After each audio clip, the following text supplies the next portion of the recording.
Hi guys, இன்னைக்கு நாம என்ன பார்க்க போறோம் அப்படின்னு பாத்தீங்கன்னா Java program to check 2 arrays are equal or not. So வாங்க வீடியோக்குள்ள போலாம். சோ ஃபர்ஸ்ட் ப்ரோக்ராம் ஃபுல்லா போட்டுட்டு லாஸ்டா உங்களுக்கு எக்ஸ்பிளைன் பண்றேன்.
ப்ரோக்ராம் போட்டு முடிச்சாச்சு.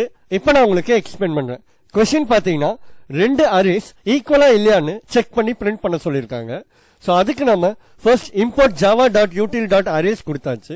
அதுக்கப்புறமா பாத்தீங்கன்னா ப்ரோக்ராம்குள்ள 2 அரேஸ் டிக்ளேர் பண்ணிருக்கோம், array1 and array2, அண்ட் அதுக்கான எலிமெண்ட்ஸும் நம்ம ஃபர்ஸ்டே கொடுத்தாச்சு. அதுக்கப்புறமா பாத்தீங்கன்னா பூலியன் டேட்டா டைப்ல is equal to arrays dot equal of array1, array2 அப்படின்னு கொடுத்திருக்கோம். சோ இந்த அரேஸ் டாட் ஈக்குவல் மெத்தட் என்ன பண்ணும் அப்படின்னு பாத்தீங்கன்னா 2 அரேவும் ஈக்குவலா இருந்துச்சு அப்படின்னா ட்ரூ ரிட்டர்ன் பண்ணும், இல்ல அப்படின்னா ஃபால்ஸ் ரிட்டர்ன் பண்ணும். ஓகே, அதுக்கப்புறம் பாத்தீங்கன்னா ஒரு இஃப் கண்டிஷன் கொடுத்திருக்கோம். இஃப் இஸ் ஈக்குவலா இருந்துச்சு அப்படின்னா the arrays are equal அப்படின்னு பிரிண்ட் பண்றோம். இல்லனா எல்ஸ் கண்டிஷன்ல போயிட்டு the arrays are not equal அப்படின்னு பிரிண்ட் பண்றோம். ஓகே, இப்போ நம்ம அவுட்புட் செக் பண்ணி பார்த்துடலாம். அவுட்புட் பாத்தீங்கன்னா the arrays are equal அப்படின்னு பிரிண்ட் ஆயிருக்கு. ஓகே, இப்போ நம்ம எக்ஸாம்பிளுக்கு அரேஸா மாத்தி பார்க்கலாம். அகைன் ரன் பண்றேன். சோ இப்போ அவுட்புட் பாத்தீங்கன்னா the arrays are not equal அப்படின்னு பிரிண்ட் ஆயிருக்கு. சோ லாஸ்டா நம்ம அவுட்புட் வெரிஃபை பண்ணி பார்த்தாச்சு. இந்த ப்ரோக்ராம் உங்க எல்லாருக்கும் புரிஞ்சிருக்கும்னு நினைக்கிறேன். புரிஞ்சிருந்தா லைக் பண்ணுங்க, ஷேர் பண்ணுங்க அண்ட் கமெண்ட் பண்ணுங்க. மறக்காம நம்ம சேனலை சப்ஸ்கிரைப் பண்ணிக்கோங்க, பக்கத்துல இருக்க பெல் ஐகானை கிளிக் பண்ணிக்கோங்க. இதே மாதிரி இன்னொரு ப்ரோக்ராமோட உங்களை நெக்ஸ்ட் வீடியோல மீட் பண்றேன். Thank you guys.